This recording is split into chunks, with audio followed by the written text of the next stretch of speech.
మనం భరత్ గారి జ్యూరిచ్లో ఆయన మాట్లాడినటువంటి మాటలు విన్నాం. ఇటీవల శ్రీనివాస్ రెడ్డి గారు కడపలో మాట్లాడింది మీరు చూసే ఉంటారు. తర్వాత రఘురామకృష్ణరాజు గారు కొన్ని డిబేట్స్లో మాట్లాడారు. తర్వాత పిఠాపురం వర్మ గారు మాట్లాడారు. తర్వాత సోమిరెడ్డి చంద్రమోహన్ రెడ్డి గారు ట్వీట్ చేశారు. సో కొంతమంది నాయకులు బయటకు వచ్చి మాట్లాడుతూ ఉన్నటువంటి పరిస్థితి. సో ఇది అంతర్జాతీయ వేదిక. ఎవరు ఒప్పుకున్నా ఒప్పుకోకపోయినా కాబోయే ముఖ్యమంత్రి నారా లోకేష్ గారు 175 మంది ఎమ్మెల్యేలు 25 మంది ఎంపీల్లో స్టాన్ఫర్డ్ నుంచి చదివినటువంటి ఏకైక వ్యక్తి నారా లోకేష్ గారు. నాట్ ఓన్లీ 175 దేశంలో ఉన్నటువంటి అన్ని రాష్ట్రాలతో పోల్చుకుంటే ఒకరిద్దరు ఉండొచ్చు బహుశా స్టాన్ఫర్డ్లో, లేకపోతే లోకేష్ గారే అక్కడ చదివి ఉండొచ్చు. సో అది ప్రామాణికం కాదు వాస్తవంగా. సో స్టాన్ఫర్డ్లో చదివిన వాళ్ళే ముఖ్యమంత్రులు కావాలి, ఉప ముఖ్యమంత్రులు కావాలని ఎక్కడ రాసినటువంటి పరిస్థితి లేదు. సో ఏమంటారు రాయపట్టణ్ గారు? సార్, ప్యానెల్లో ఉన్న పెద్దలకి మీకు వీక్షకులకి నమస్కారం సార్. హోల్ హార్టెడ్ గా మేము చెప్తున్న మాట ఇది క్లియర్ గా. ఫస్ట్ ఓన్లీ మహాసేన రాజేష్ గారు మాత్రమే మాట్లాడినప్పుడు ఇదేదో ఓన్లీ కార్యకర్తల ఆస్పిరేషన్ అని చెప్పేసి అనుకున్నాం, కానీ తర్వాత కూడా చాలా మంది లీడర్స్ మాట్లాడిన తర్వాత మేము చెప్తున్న స్టేట్మెంట్ ఏంటంటే క్లియర్ గా టీడీపీ నాయకుల యొక్క మనోభావాలను మేము గౌరవిస్తున్నాం, మీ నిర్ణయాలను కూడా మేము గౌరవిస్తున్నాం. కూటమి అధికారంతో కూటమి ఆమోదంతో ముఖ్యమంత్రి గారు తీసుకునే ఏ నిర్ణయానికైనా సరే మేము కట్టుబడి ఉంటాం. అలాగే మా అధ్యక్షుల వారు చెప్పేటువంటి ఏ నిర్ణయానికైనా మేము సదా శిరసావహిస్తాం. ఇందులో ఎలాంటి సందేహం లేదు. ఉప ముఖ్యమంత్రి వర్యులుగా నారా లోకేష్ గారిని కూటమి ప్రతిపాదిస్తే హోల్ హార్టెడ్ గా మేము సపోర్ట్ ఇస్తున్నాం, మాకు ఎలాంటి అబ్జెక్షన్ లేదు, క్లియర్ గా చెప్తున్నాం ఈ విషయం. కానీ ఈ సంఘటన తర్వాత రాష్ట్ర ప్రజల నుంచి ఎదురయ్యేటువంటి చాలా ప్రశ్నలకు కూటమి నాయకులు సమాధానం చెప్పుకోవాల్సి ఉంటుంది. వాటికి సిద్ధంగా ఉండి మనం ఏ నిర్ణయాలైనా తీసుకోవాలి. ఇంకొకటి, ఇప్పుడు టీజీ భరత్ గారు మాట్లాడినటువంటి విషయానికి వస్తే, దావోస్ వెళ్ళినప్పుడు అక్కడ ఏదైనా సరే ప్రీ అప్రూవల్ స్క్రిప్ట్ మాత్రమే మాట్లాడాలి ఎవరైనా సరే క్లియర్ గా.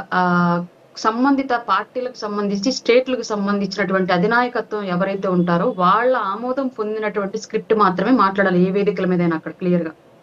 అట్లాంటిది టీజీ భరత్ గారు అక్కడికి వెళ్ళి మాట్లాడినటువంటి మాటలు క్లియర్ గా అధిష్టానం దృష్టిలో లేకుండా మాట్లాడారా, తెలిసే మాట్లాడారన్నది మాకు తెలియదు. మేము దాని క్వశ్చన్ కూడా చేయట్లా. కానీ దావోస్ వెళ్ళి కూడా ఇలాంటి ప్రకటనలు చేస్తూ ఉంటే ఇప్పటికే గత 2 రోజులుగా 2 పార్టీల సోషల్ మీడియా చేస్తున్నటువంటి విధ్వంసానికి ఎక్కడ అడ్డంకులు ఆటంకాలు లేకుండా పోయి అడ్డుకట్టేసే పరిస్థితి కూడా లేకుండా అయిపోయింది. దావోస్ వేదిక మీద కూడా వెళ్ళి ఇలాంటి ప్రస్తావనలు చేయడం మూలంగా అక్కడ ఉన్నటువంటి ఇన్వెస్టర్స్ కో లేదంటే ఉన్నటువంటి విదేశీయులకు మనం ఎలాంటి సంకేతాలు ఇవ్వాలనుకుంటున్నాం?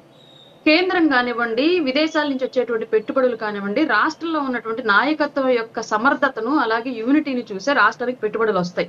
కేంద్రం కూడా ఆ ఉద్దేశంతోనే రాష్ట్రంలో కూటమి బలపడాలి, తద్వారా బీజేపీ బలపడాలి అనే కారణంతో మిగతా ఏ స్టేట్ లో కూడా ఇవ్వనటువంటి ప్రయారిటీ ఆంధ్రప్రదేశ్ కి ఇచ్చి అన్ని పనులు సవ్యంగా పూర్తి చేసుకోవడానికి మనకు నిధులు రిలీజ్ చేస్తూ ఉంది ఈ టైంలో. అట్లాంటి సిచ్యువేషన్ లో ఇప్పుడు 2 పార్టీల మధ్య ఇట్లాంటి విభేదాలు తెచ్చుకోవడం మూలంగా ప్రజలకి ఏం చెప్పాలనుకుంటున్నాం మనం క్లియర్ గా? రాష్ట్రంలో మొన్న ప్రధానమంత్రి మోడీ గారు వస్తే 2 లక్షల కోట్ల రూపాయల పెట్టుబడులకు సంబంధించినటువంటి పనులకు శంకుస్థాపన చేసి వెళితే తదనంతరమే తిరుపతిలో ఒక బాధాకరమైన సంఘటన జరగడం మూలంగా ఆ విషయాన్ని సరిగ్గా ప్రజల్లోకి తీసుకెళ్లడంలో వెనకబడిపోయాం. ఇవాళకు కూడా ఆ విషయాన్ని ప్రజల్లోకి మనం గట్టిగా తీసుకెళ్ళలేకపోయాం. ఆ తర్వాత అమిత్ షా గారు వచ్చి ఎన్డీఆర్ఎఫ్ కి సంబంధించినట్టు ఒక పెద్ద కార్యక్రమాన్ని చేసి ఎన్డీఆర్ఎఫ్ నిధులు గతంలో జగన్మోహన్ రెడ్డి ఏ విధంగా దారి మళ్లించాడు, డిజాస్టర్ మేనేజ్మెంట్ కి సంబంధించినటువంటి ఎలాంటి షార్టేజ్ ని రాష్ట్రం ఎదుర్కొంది, ఎట్లాంటి ఇబ్బందుల్ని మనం బుడమేరు వరదలప్పుడు విజయవాడ ఫేస్ చేసింది, ఆ టైంలో కేంద్రం ఎలా సపోర్ట్ చేసింది, రాష్ట్ర గవర్నమెంట్ ఎంత సమర్థవంతంగా పనిచేసింది, గత గవర్నమెంట్ చేసినటువంటి తప్పిదాలు ఏంటి అనేది క్లియర్ గా ఒక అమిత్ షా గారు వచ్చి మాట్లాడి వెళితే ఆ విషయాన్ని కూడా మనం ప్రజల్లోకి తీసుకెళ్లడంలో వెనకడుగు వేసి ఈ ఉప ముఖ్యమంత్రి ముఖ్యమంత్రి అనే కాన్సెప్ట్ లో కొట్లాడుకుంటూ ప్రజలకి ఏం అవసరమో వాటిని తీసుకెళ్లడంలో వెనకబడిపోయాం. ఇవాళ కూడా దావోస్ వెళ్లి నాయకులు అక్కడ పెట్టుబడులకు సంబంధించినటువంటి విషయాల మీద మాట్లాడడానికి రెడీగా వెళితే అక్కడ కూడా ఆ విషయాన్ని ఇక్కడ ప్రజల్లోకి మాట్లాడకుండా మనం సోషల్ మీడియాలో కొట్లాడుకుంటున్నాము. వెళ్ళినటువంటి నాయకుల్లో కూడా కొందరు అత్యుత్సాహానికి వెళ్ళి అక్కడ కూడా రాజకీయ ప్రసంగాలు చేశారు. దీనివల్ల ప్రజలకు ఒరిగింది ఏంటి, కూటమికి ఒరిగింది ఏంటి ఫస్ట్? అలాగే గత 5 ఏళ్ల పాటు ప్రతిపక్షంలో సుదీర్ఘకాలం ప్రతిపక్షంలో ఉన్నవాళ్ళం, 5 సంవత్సరాలు ప్రతిపక్ష కాలంలో ఉన్న వాళ్ళం జగన్మోహన్ రెడ్డి వల్ల ఎంత బాధపడ్డా మనందరికీ తెలుసు. మేబీ ఎవరైనా ఎలక్షన్ కు ముందు పార్టీ మారి వచ్చిన వాళ్ళు జనసేనకు కానివ్వండి అటు టీడీపీకి కానివ్వండి, అటు బీజేపీకి కానివ్వండి, జస్ట్ ఎలక్షన్ కు ముందు వచ్చిన వాళ్ళకి పడిన బాధలు ఏంటో తెలియకపోయి ఉండొచ్చు. కానీ 5 ఏళ్ల పాటు ప్రతిపక్షంలో ఉండి జగన్మోహన్ రెడ్డి పెట్టినటువంటి టార్చర్ ని భరించిన వాళ్ళందరికీ తెలుసు. సరైన సమర్థవంతమైన గవర్నమెంట్ అనేది రాష్ట్రంలో లేకపోతే ఎలాంటి ఇబ్బందులు ఎదురవుతాయి ప్రజలకైనా ప్రతిపక్షాలకైనా అనేది క్లియర్ గా 5 ఏళ్ల పాటు పడ్డాం. ఇవాళ కూటమిలో 6 నెలలకే ఇట్లాంటి సమస్యలు బయటకు తీసుకొచ్చుకొని బాహాబాహిగా ఇట్లాంటి సమస్యలు మనం ఎదుర్కొంటూ ఉంటే రానున్న 4.5 సంవత్సరాల పరిస్థితి ఏంటి? తద్వారా జగన్మోహన్ రెడ్డికి మనం ఎంత లాభం చేకూర్చుతున్నామో ఎవరైనా గమనిస్తున్నారా, గమనించట్లేదా?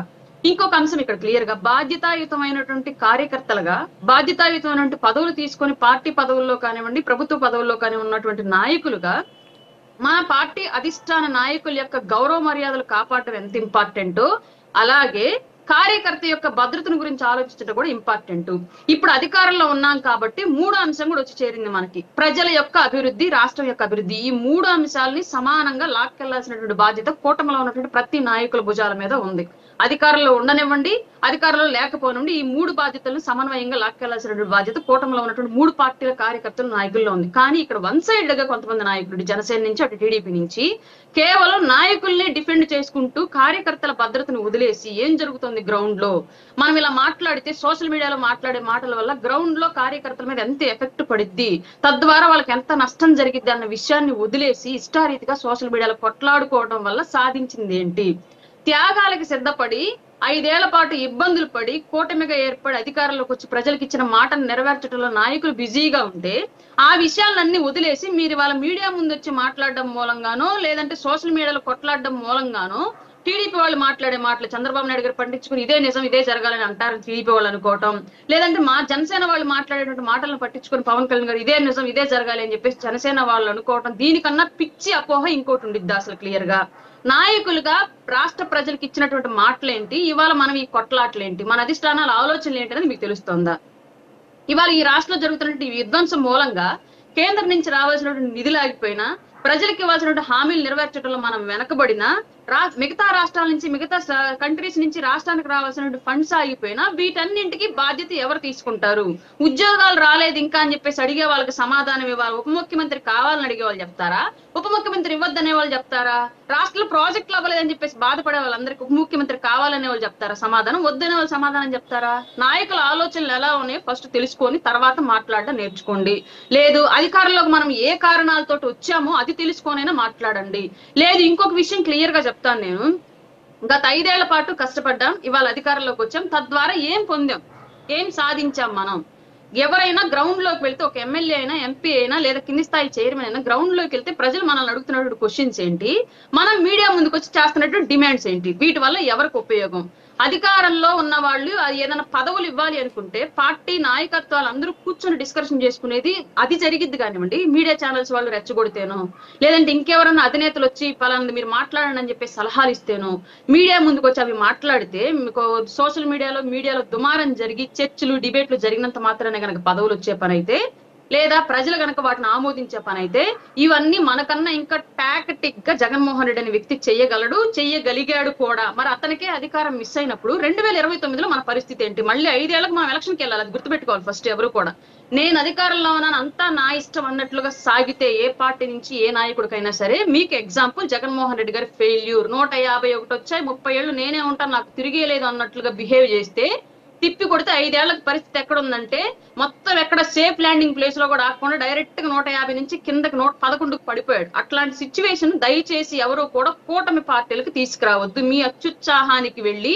కూటమి మధ్యలో పొరపచ్చాలు వచ్చేలాగా, రాష్ట్ర ప్రజలకు విరక్తి పుట్టేలాగా, కేంద్రం నుంచి కానివ్వండి పక్క స్టేట్ల నుంచి కానీ వచ్చేటువంటి పెట్టుబడులు ఆగిపోయేలాగా ఎవరు కూడా బిహేవ్ చేయొద్దు. మీకు 3 బాధ్యతలు ప్రధానంగా ఉన్నాయి. ఏ కార్యకర్త సోషల్ మీడియా అయినా గ్రౌండ్ అయినా ఎంపీలైనా ఎమ్మెల్యేలైనా మినిస్టర్లైనా ఉన్నటువంటి ప్రధానమైనటువంటి 3 బాధ్యతలు పార్టీ నాయకత్వాల మర్యాదను కాపాడుకుంటూనే, పార్టీ కార్యకర్తల బాగోగులు చూసుకుంటూనే ప్రజలకు ఇచ్చినటువంటి హామీలు నెరవేర్చే దిశగా మీ ఈ 3 పనులు ఖచ్చితంగా ప్రతి ఒక్కరు చేయాల్సిన అవసరం అయితే ఉంది.